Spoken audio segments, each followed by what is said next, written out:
Totally redeemed yourself. A little bit of the king bringing you back here. Good stuff. All right, guys. Hey, I'm Dr. Sean McCaffrey. Our phone number here is 529-1450. We're talking about, we were going through the mailbag segments, and I got asked that question about orthotics for children. They're fine. They're okay to do, but you want to make sure you need them. I tend to use them in kids when they have conditions like Osgoodschallters or they have a Seaver's disease, which is pain in the heel. They're just a temporary thing. They allow you to balance it out. Now, there's other reasons for it. Severe sprains. If you're high school athletes, it's much easier. But when you're little kids, you just balance the muscles. You don't have to worry about it. But by the time they get about that 12, 13 range, that's when you start seeing the Osgood setting in. That's when you start seeing the Seavers and things setting in. You balance the muscles still. The MMR work that we do will knock it out. I've dealt with it a zillion times. You don't have to wait to outgrow it. You don't have to wait for it to go away. You can knock it out. But when it comes to the orthotics, like I said, it's great to have a company that's willing to work with you and transition those out as the child grows. So you always go about a size bigger than what they would normally do lengthwise. It fits the foot. They're custom made to the foot. It fits the foot, and then as they kind of grow, then you just keep increasing the length and the size of the thing. And you do it until the foot kind of stops. It's a great thing. I absolutely love it. Now I got another question here that came to us. Doc, it says, hey, what about these shingles shots? They're recommended to us and this and that, but does it really work? Does it really help? And should we do it? Now, I'm a firm believer that everybody deserves the right to choose. I really like that. I hate things being mandatory, especially when the industry that's making the thing has 100% no liability whatsoever to it. I'm okay if everyone's got a dog in the fight.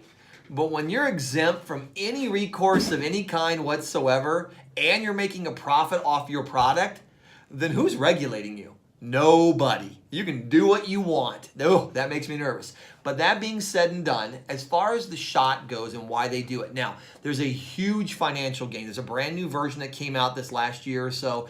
It's about $185, $190 a shot. You need 2 of them. So you're looking $400 out-of-pocket expense.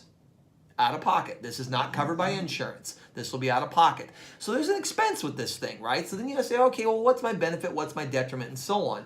Does it help a little bit with you not contracting shingles? In theory, yes, it's supposed to. In reality, I saw a young lady in my office yesterday morning that came in with a horrible case of shingles. She's been battling for 6 months. She got the shot. So in her case, it wasn't as effective. Nothing is 100%.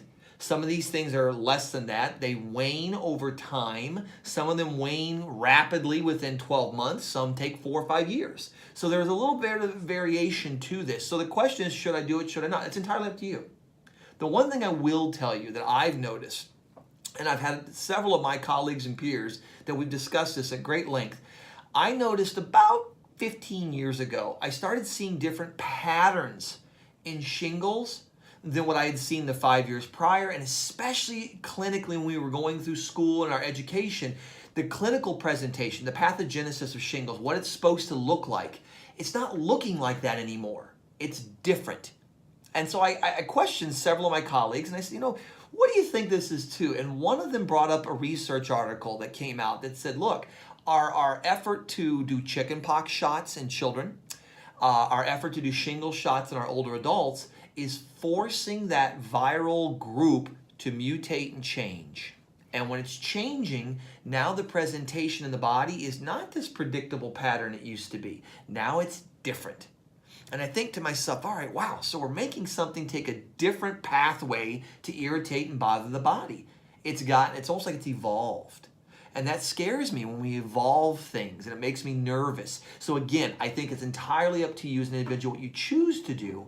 However, is it this great, huge, wonderful cure-all thing? It's not. And this young lady was told by her physician that, hey, well, it would have been much worse. Had you not had it, it would have been much worse. I disagree with that. I don't think that's quite the case. But, either way, she got it. Now she's dealing with the repercussions. I'll help her with that. But it's your choice. The key is just do it from an educated standpoint and understand that if you're going to do it, it's fine. It's your choice. If you choose not to do it, in my opinion, it's also fine. It's your choice. Not a lot of people are dying from shingles, right? So when you get into those infectious diseases, the ones that kill us, I understand. The ones that don't, that are annoying, that hurt, that can be painful, maybe not so much. Now, we'll do a Wellness Wednesday tip. We probably won't have time here to do it today because we got about a minute, you said? Less than a minute. We'll do it later. I'll do it over on 99.7 here in a second. Oh, yeah, Bonzi. I'll do it over there. Bonzi, I'm just trying to share the love. But the idea is, we just want to be healthy. That's what this is all about, right? It's about reclaiming your life and being healthy. So if you guys want to be part of something like this, if you're thinking, man, you know what? Some of this is common sense. Some of this just makes sense, and you want to hear more about it. We're going to do our wine and women's wellness event this evening. We have about 80 young ladies signed up for this so far. If we get 100, so be it. Right? I'm thrilled to do this. Dr. Brown and I will be there. I've got a little girl that's going to join us. And if you've watched us on Facebook, you've seen how she was battling ear infections for well over a year. Multiple antibiotics, multiple this and that. We're well over a year now and nothing. Right? It's the cool stuff you can do when you know what to do. I'm Dr. Sean McCaffrey. Guys, thanks for joining us. You can catch us Saturday here on House Call from 8 to 9. Remember, if you don't expect a miracle, they tend not to happen. Let's start expecting yours. Bye-bye. So mailbag, Dr. McCaffrey, which is better? Should I shave or get a Brazilian wax? I'm personally a fan of both. Yeah. So.